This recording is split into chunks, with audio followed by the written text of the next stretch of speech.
begin with the music, I'd like to call Sandy Kaiser to the podium. She has a very important message for you.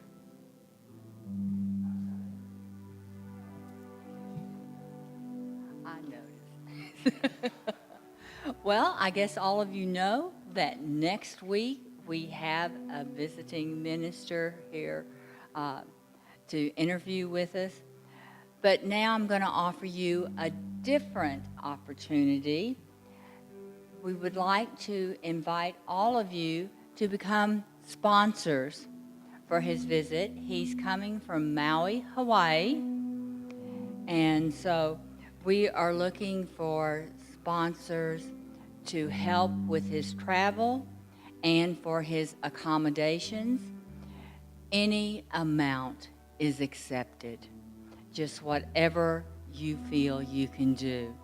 And if you will just mark your check, your envelope, whatever, with Minister Journey Sponsor, that will help us to get it in the right place.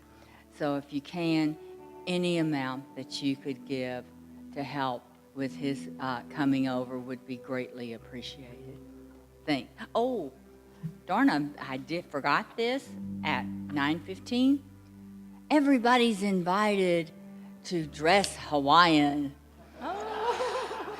So he has already asked me if it's okay for him to wear a Hawaiian shirt, or was he going to have to go buy a suit?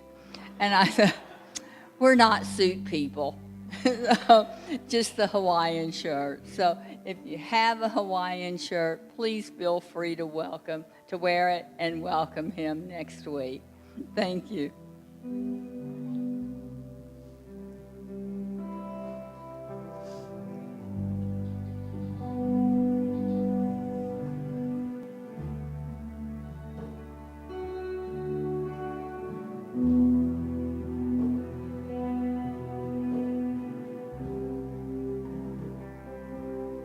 Be still, go deep. What you sow is what you reap. Be here now, where one is known, where life's fountain always flows. Be still, be still, be still, and know. Be still, be still, be still, and know.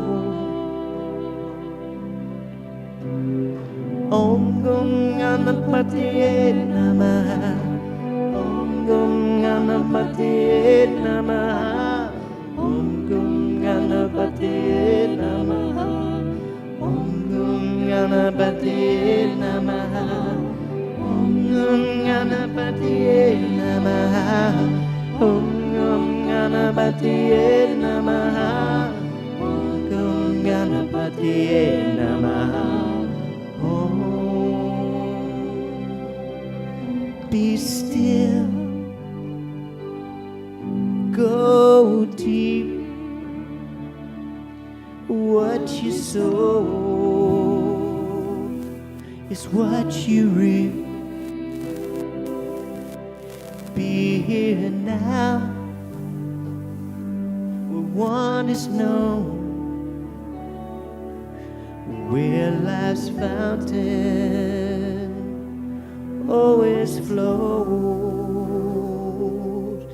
Be still, be still, be still,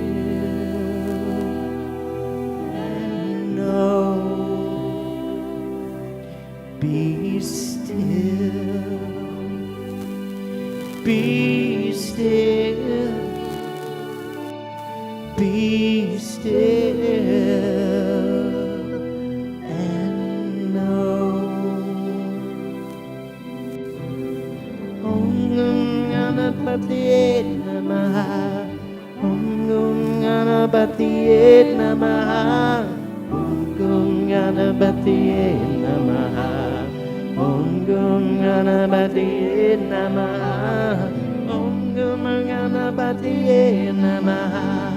Om Ganapati Namaha. Om Ganapati Namaha.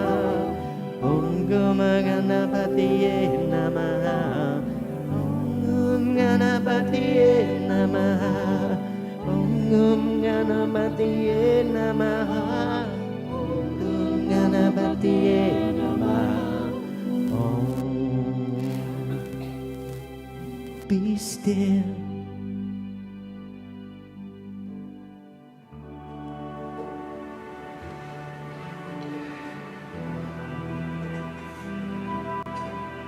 Be still.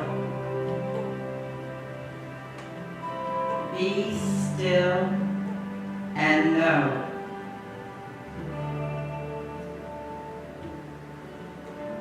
Be still and know God.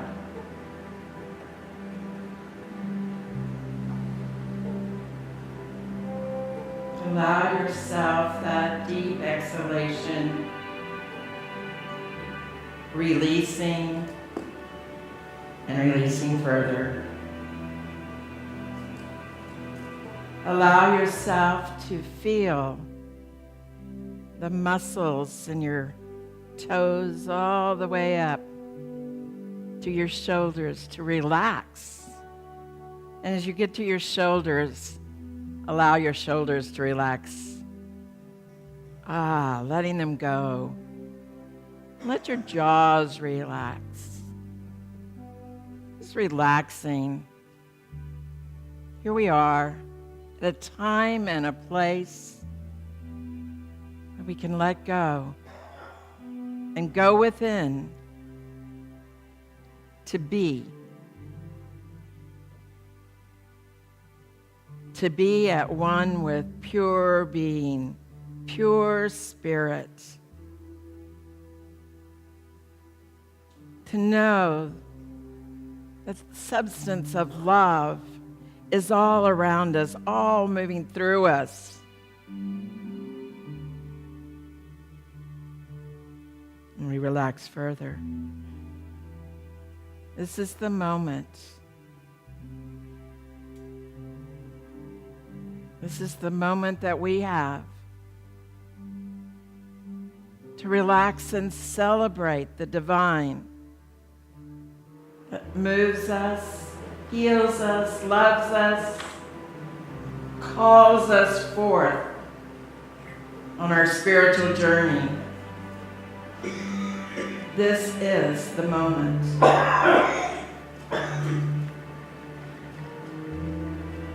Letting go. Letting go to that sacred place. That place, it's right behind the heart.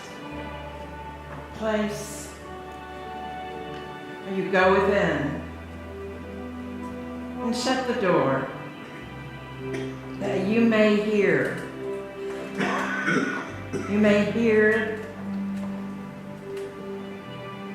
God directing you. You may hear divine wisdom guiding you.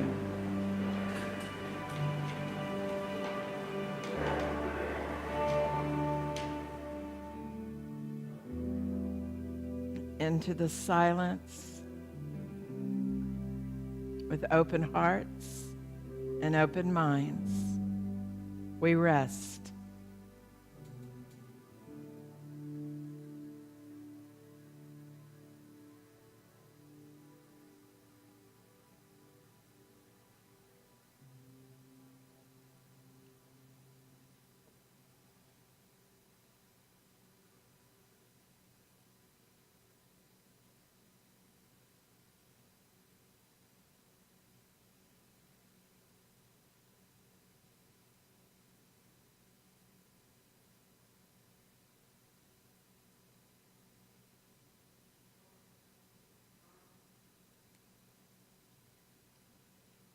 And it is with grateful hearts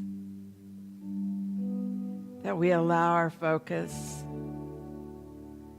to return to this time, this space, with a greater awareness of the love that is moving through. The energy of love that moves through to touch you. Here you are.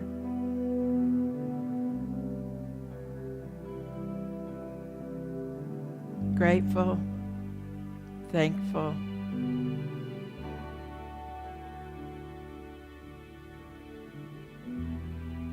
knowing that you are being divinely guided.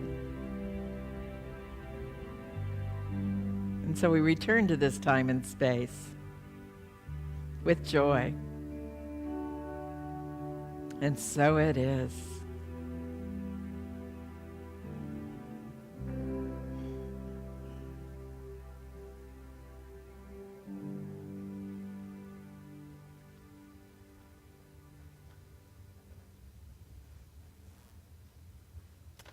Good morning.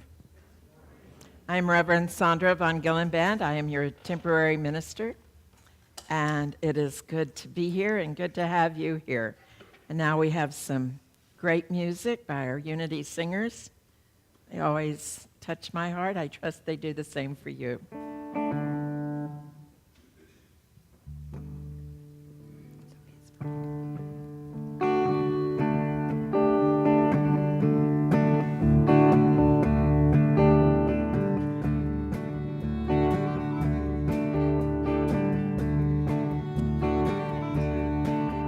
There's a reason for the sunshiny sky, and there's a reason why I'm feeling so high. Must be the season where those love lights shine all around us. So let that feeling grab you deep inside and send you reeling where your love can't hide, and then go a-stealing with the moonlit night and its wonders. Let your love flow like a mountain stream, and let your love grow with the smallest of dreams, and let your love show. And you know what I mean, it's a season. Well, let your love fly like a bird on the wind, and let your love find you through all living things, and let your love shine. And you know what I mean, that's the reason. There's a reason for the warm, sweet nights, and there's a reason for the candle lights. Must be the season when those love lights shine all around us. So let that wonder take you deep in space and lay you under its loving embrace. Just feel the thunder as it warms your face. You can't hold back. Let your love flow like a mountain stream, and let your love grow with the smallest of dreams, and let your love show. And you know what I mean, it's the season. Well, let your love fly like a bird on the wind, and let your love find you through all living things, and let your love shine. Well, you know what I mean, that's the reason. Well, let your love flow like a mountain stream, and let your love grow with the smallest of dreams, and let your love show. And you know what I mean, it's the season. Well, let your love fly like a bird on the wind, and let your love find you through all living things, and let your love shine. And you know what I mean, that's the reason. Just let your love flow. Just let your love flow. Just let your love flow.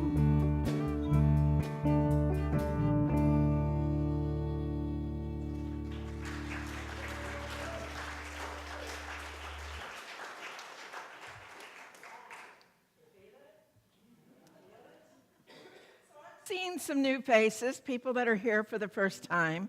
And to those of you who are here for the first time, I want you to know that the service is very different. If you're here for your first, second time, you may not be familiar with how we do things. What I'm going to do today, what we are going to do today, is not something that we generally do. So just want you to know that. Please come back. Don't make a decision from today. Please come back. So she thought of not going to service that day. She was disillusioned by the sexual abuse scandal that was consuming the Catholic Church.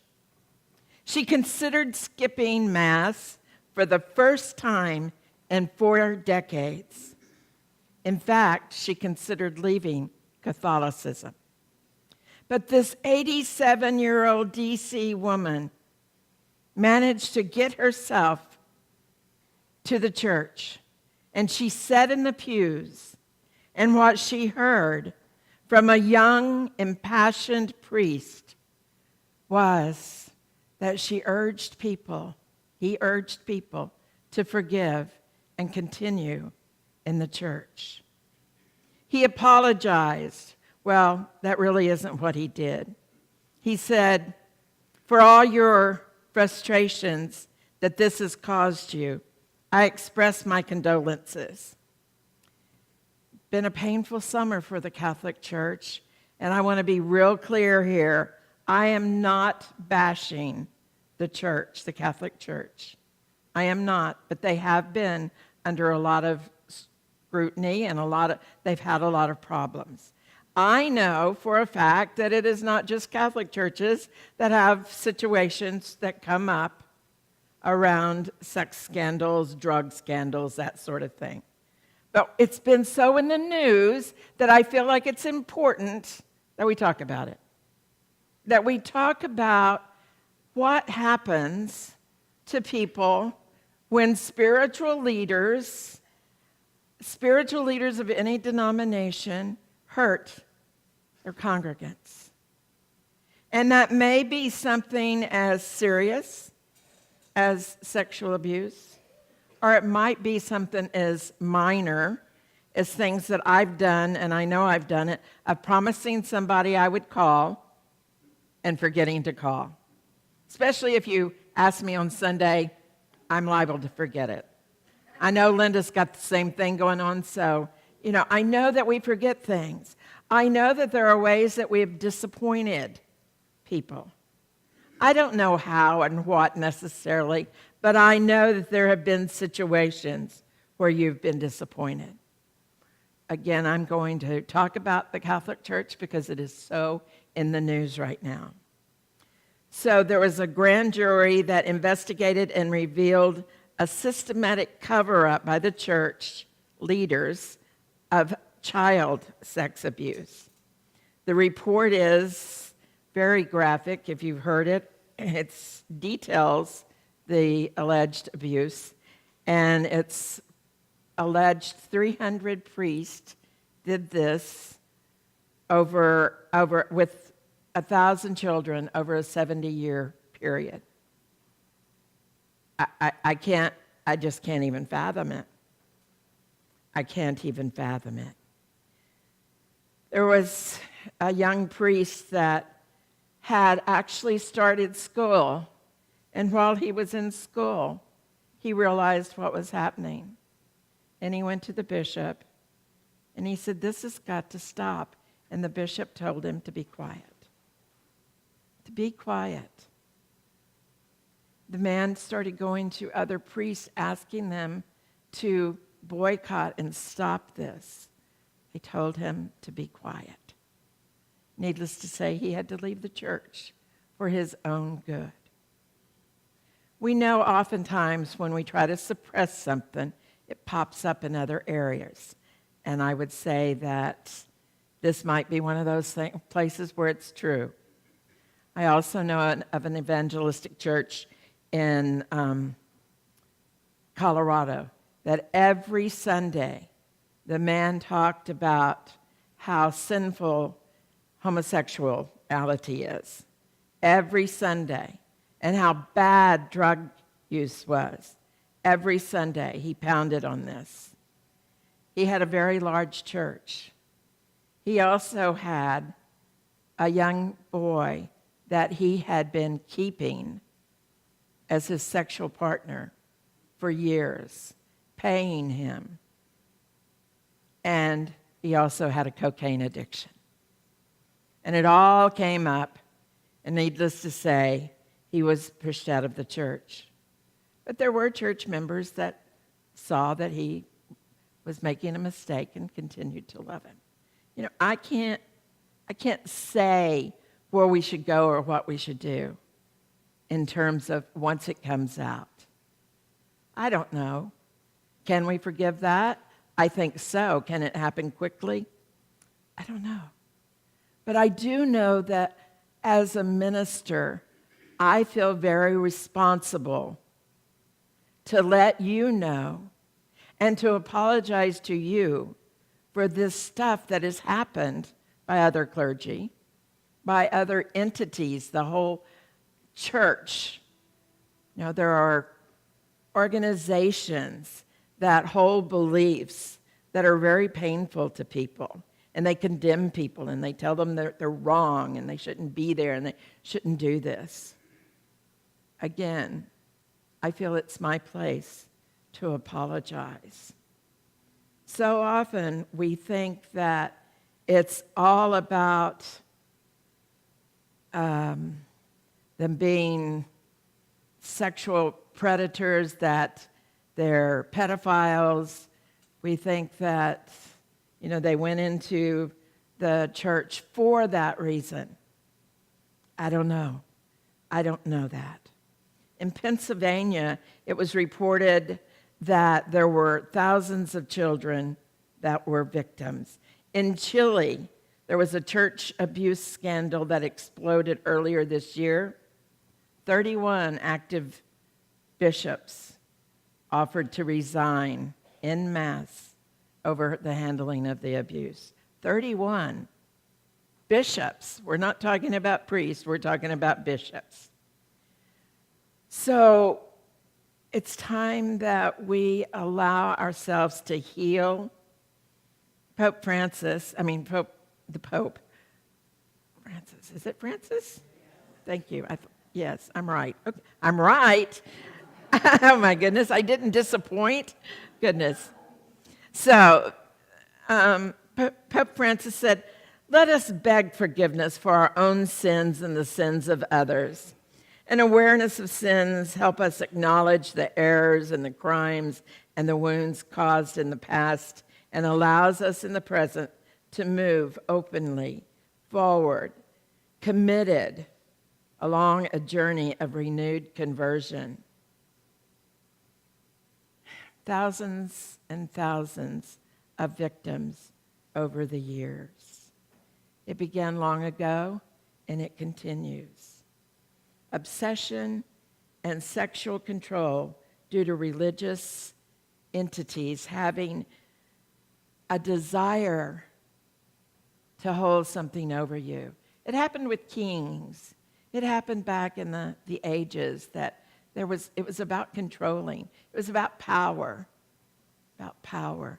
In Unity, our sexual conduct policy, I brought a copy in case anybody wants to see it, talks about having power over someone else. And that is what we're about. Not even looking at, well, we do look at the sexual abuse, but about some minister having power over someone, using something to control them, be it sex, be it flirting, be it whatever.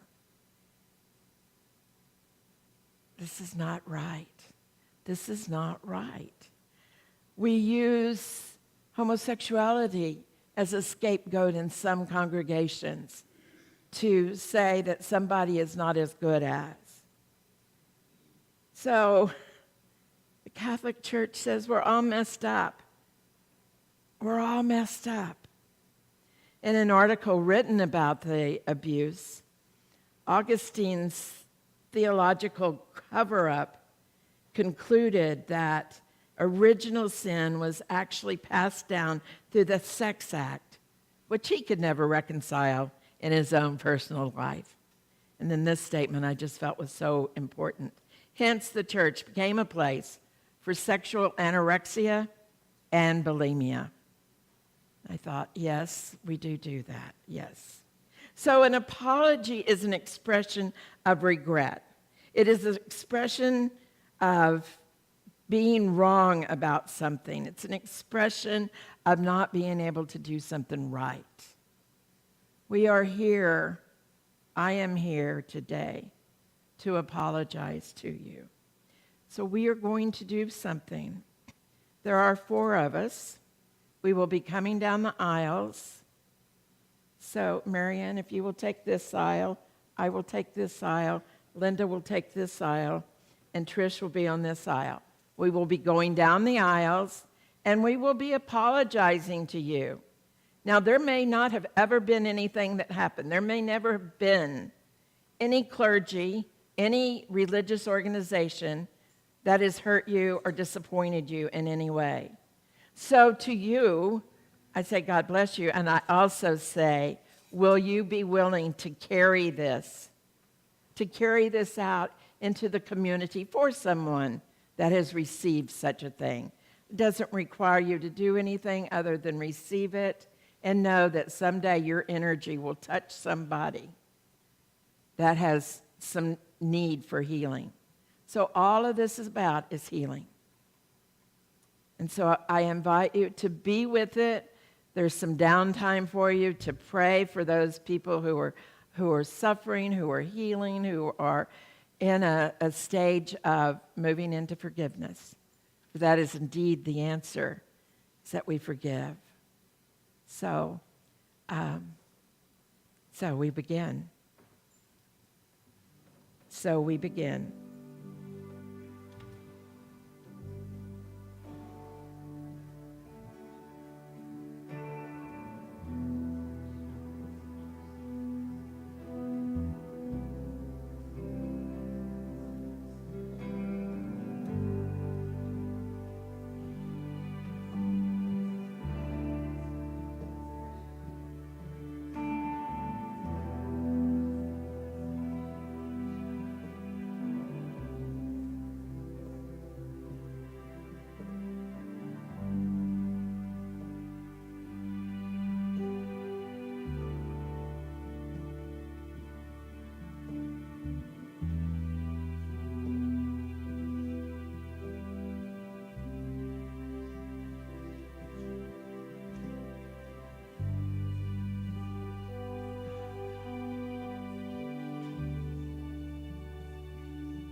Thomas Keating says that the primary purpose of religion is to help us move beyond separate self-sense to union with God. I'm going to share that again. The primary purpose of religion, our spiritual journey, is to help us move beyond the self-separation sense to the union with God. And we know that we are connected, that we are in union. Sometimes we forget that. We go to sleep around that. So this is an opportunity when we come in here, when we touch, when we do our meditation, to remember our oneness. So I want to remind you that on Tuesday nights at 6:30, there is meditation. And if you don't feel the connection that you want to feel, it's a great way to let go of all of the stuff and be in the moment to listen to the divine going through you, moving through you. It allows those walls to fall down. And it's my experience that when I meditate with a number of people, my meditation is much stronger than when I'm alone. I think those vibrations and waves just get a little higher. I didn't say this in the first service, but I also want to say, if this has brought something up for you and you feel that you need to talk to me, please call the office, because I am well available to talk with you. I don't want to leave anybody with any gaping holes that you feel like you just, oh my God. Somebody said to me after the first service, oh my gosh, you brought up so much stuff that I hadn't thought about in so many years. And that's not what this is about. This is about healing. This is about being in that place of healing. So if it has brought up something and you want to talk, please let me know. We're getting ready to have some really uplifting music, and just a reminder that you are loved, a reminder that you are spiritual beings having this experience, and we are all moving forward with grace in the joy and the love of God. Unity Singers.